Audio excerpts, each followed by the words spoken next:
Good day mga kanbas. Initial test, papakita natin video, performance, accuracy and consistency test ng ating laroang Commander Gen 2. Yun po yung board natin. Okay, gumamit tayo ng competition board para at least makita natin kung talagang accurate nga ba siya talaga or consistent.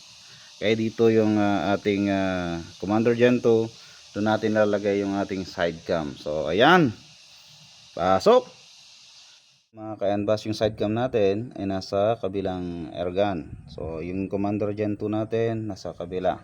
Okay, puputokan ko pong mga target natin yan at i-check natin kung okay ba yung groupings or makaka-perfect score ba tayo sa lalabas natin Commander Gen 2. Okay, so start firing. 22.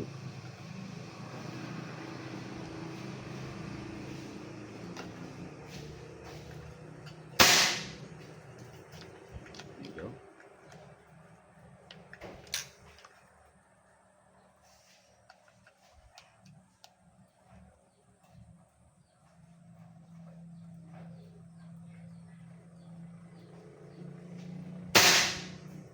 Kanan. Test tayo konti.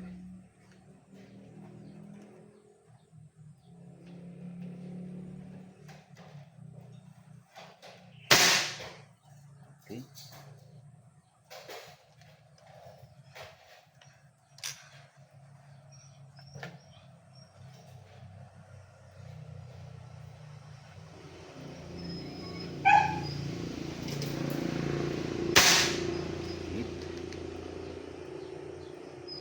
Sigurado. Mabilis ang test.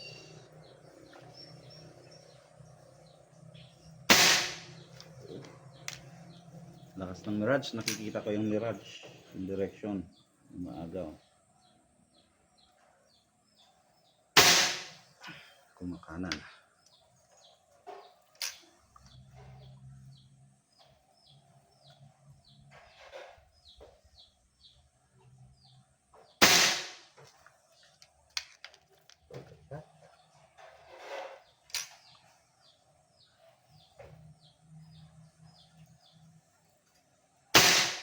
So, gitna ba?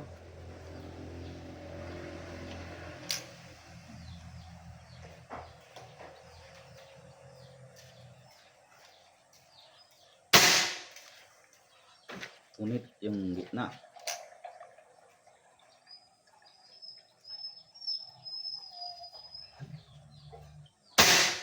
Punit ulit yung gitna. O mahangin-hangin na dito, downrange. Kaya nagko-compensate tayo konti. Kitang-kita ko yung mirage.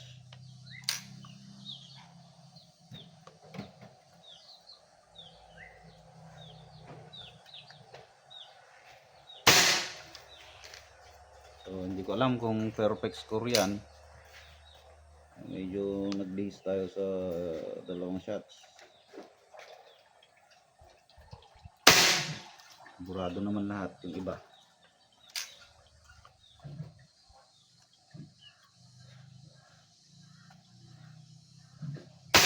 Lakas ng mirage. So last one.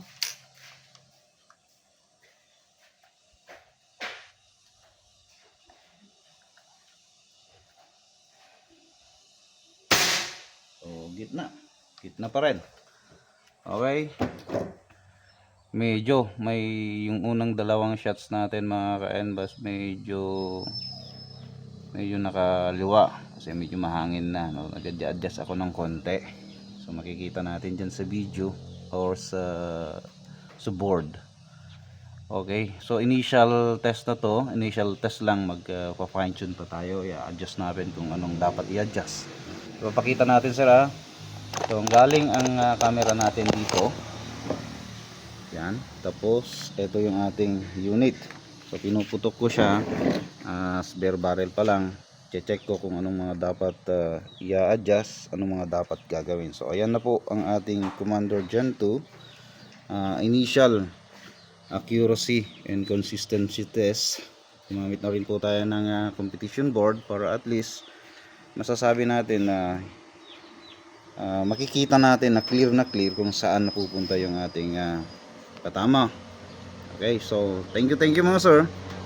Abang-abang tayo sa sunod na test para sa ating NBAS Commander Gen 2. Thank you.